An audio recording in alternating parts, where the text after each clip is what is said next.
कृती समितीचा विजय असो। हम सब एक है, हम सब एक है, कोण म्हणतं देणार नाही, घेतल्याशिवाय राहणार नाही, कोण म्हणतं देणार नाही, घेतल्याशिवाय राहणार नाही। हमारी यूनियन, हमारी ताकद, हमारी यूनियन। हमारी ताकद।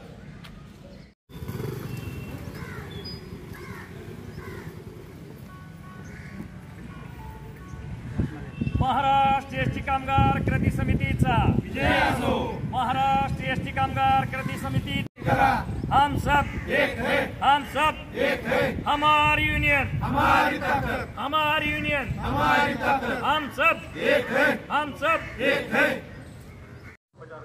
काय सांगाल, आज आंदोलन करताय, काय मागण्या आज महाराष्ट्र एसटी कामगार कृती समितीच्या वतीनं पूर्ण राज्यभर आंदोलन करण्यात येत आहे। यामध्ये आमची प्रमुख मागणी आहे 7व्या वेतन आयोगाच्या धर्तीवर एसटी कामगारांना वेतन मिळालं पाहिजे आणि 2016च्या राज्य कर्मचाऱ्याला 2016ला जो 7वा वेतन लागू केला त्यामध्ये जी त्यांची वेतन श्रेणी झाली त्याच पद्धतीने एसटी कामगारांची सुद्धा वेतन श्रेणी असली पाहिजे, त्याच धर्तीवर कामगारांचा पगार वाढला पाहिजे आणि 2018 ते 24 मधला महागाई भत्त्याचा फरक मिळाला पाहिजे।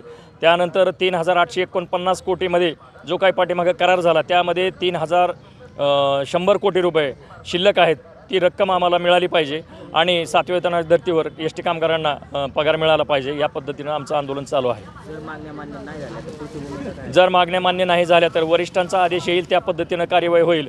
वास्तवामध्ये कामगारांची अजिबात इच्छा नाही की प्रशासनाला कुठेतरी धाऱ्यावर धरावं, परंतु कारण आताचा जो सीझन आहे तो गणपतीचा सीझन आहे, वास्तवात प्रवाशांची सेवा करायचा हा महत्त्वाचा मोका आहे, परंतु प्रशासनाकडे गेल्या 1.5 महिन्यापासून कृती समिती वेगवेगळ्या पद्धतीनं मागण्या करत आहे।